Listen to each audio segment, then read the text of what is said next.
Okay, so I'm not gonna do that whole intro thing this time with the you know. Okay, so this tutorial is gonna be about weapons.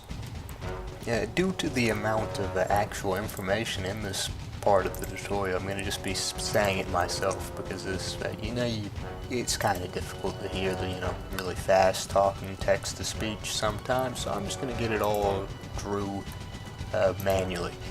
Okay, so in DakTek there's two different weapon tech bases, the clans and the inner sphere. It's from BattleTech if you're familiar with that, but in DakTek, for example, the clan weapon will be lighter in general, but will often run hotter or have a lower DPS but the same alpha strike potential. This usually leads to more hidden run based tactics. There's not much sustainability most of the time. Meanwhile, the inner sphere weapons are usually heavier, but they run colder and focus on DPS, but they don't often have very high alpha strikes, or either they'll be just equal to it. Alright, so as you can see there's three different weapon types: energy, ballistics, and missiles, and each group has some weapons unique to themselves, so I'll start with the clan here. Alright, you got tag lasers. Tag lasers allow you to designate a target. It basically turns off an enemy's ECM. As you can see, here's just one of the little laser beams. Yep. Alright, so here's the tag laser. As I said, it'll just cut off enemy's ECM for about a second if you swipe it over them. You can keep this beam on continuously. It's like a little laser pointer. It's really good to have if you focus on missiles, especially at long range, where BAP just won't save you. Alright. Next up we got just the normal clan ER lasers here. They work as just each one of these is just a different power level, but basically the lasers, they'll just deal damage. They have a certain limited duration in which they'll deal damage, and they have to cool down again, and then you can just fire again. Pretty simple. Pulse lasers work the same way, except for they have half durations and more damage during their duration than the duration of the other laser.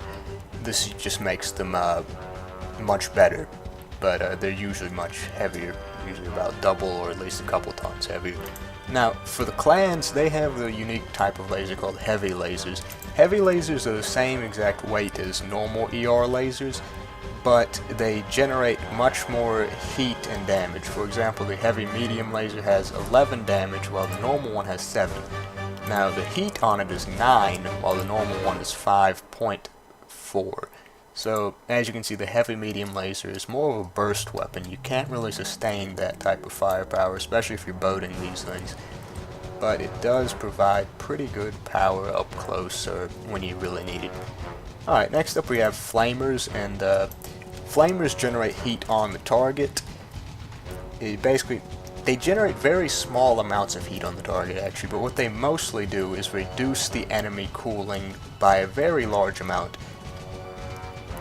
It really makes it hard for the enemy to fight back. Now the ER flamer is actually a very good modification on the clan side. It allows you to fire at about double the range of a normal flamer, but it does have less damage. It's half the damage but double the range. So if you're looking to actually be able to hit people with it, I'd suggest the ER flamer over the normal flamer in most cases. Alright, next up is the plasma cannon. The plasma cannon is sort of like a big flamer, or it just shoots a giant ball of plasma at the enemy. Now, unlike the flamer, the plasma cannon actually does generate some heat on the enemy more than just insignificant amounts. It will generate 5 heat on the enemy per shot, and it'll also keep their cooling down to very little for a full 10 seconds compared to the flamer's 1 second. This makes the plasma cannon a very effective weapon at limiting the enemy DPS, and generally can keep you safe. It's better than armor sometimes. Alright. The PPC is a weapon that fires a charged burst of particles. It sort of works like a normal cannon would, except for there's no drop on the projectile. I'm actually going to get an engine here so we can see these fire, just so you know, more than just me talking here. Alright, link that up. I'll get this hooked up to it. Firing numpad here.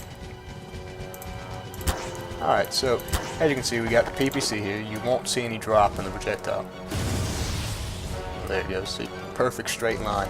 And that's true of the PPC and the plasma cannon. Right here. Quite a big explosion on that one, right?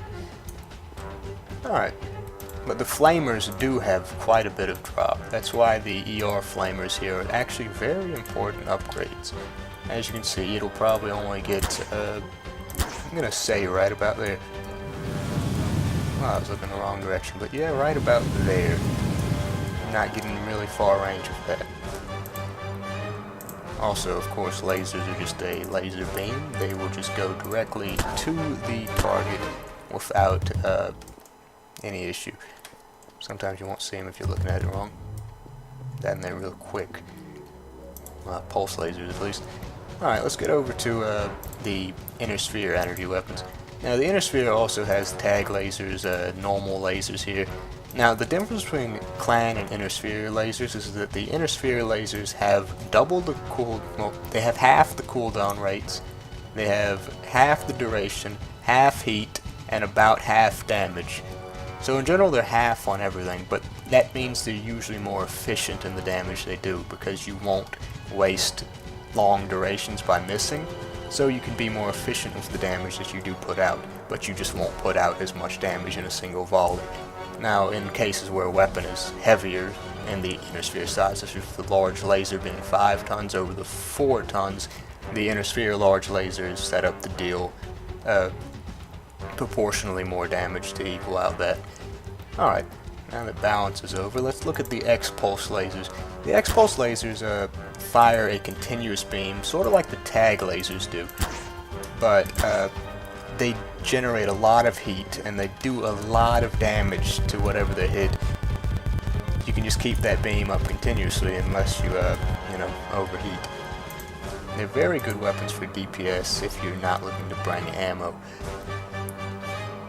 Alright, next up, the inner sphere has heavy flamers. Heavy flamers put out considerably more damage. In fact, they do 10 times the damage of the clan ER flamer, but that's about it, honestly. They just put out 10 times more damage. They're good for if you're looking for, you know, pretty good DPS. In fact, they put out, actually, what is the DPS right here? It's 2.5 DPS each. That's very good for a flamer. In fact, they even are one of the few flamers that have a higher damage to heat ratio than anything else. So this is the one flamer you'd use if you're looking to actually damage the enemy more than just overheat them. But of course, you still keep the bonus of overheating them. Now, the issue, of course, is the range. As you can see, it doesn't go out too far here. Falling down right flat right there. So you're gonna have to be careful using it. Alright, next up, the inner sphere gets light PPCs and heavy PPCs, and then the normal ones. They're basically just the same thing, but different power levels, but the burst PPC functions somewhat differently. The burst PPC will fire it's sort of like a machine gun of PPCs here, as you can see.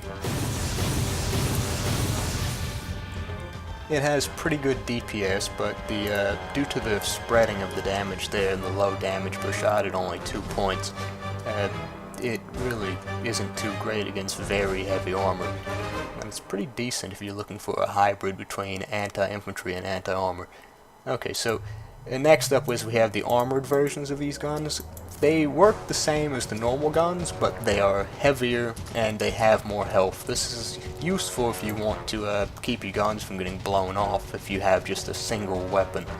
Usually more useful on tanks than mechs, so at least anybody who just carries one gun around.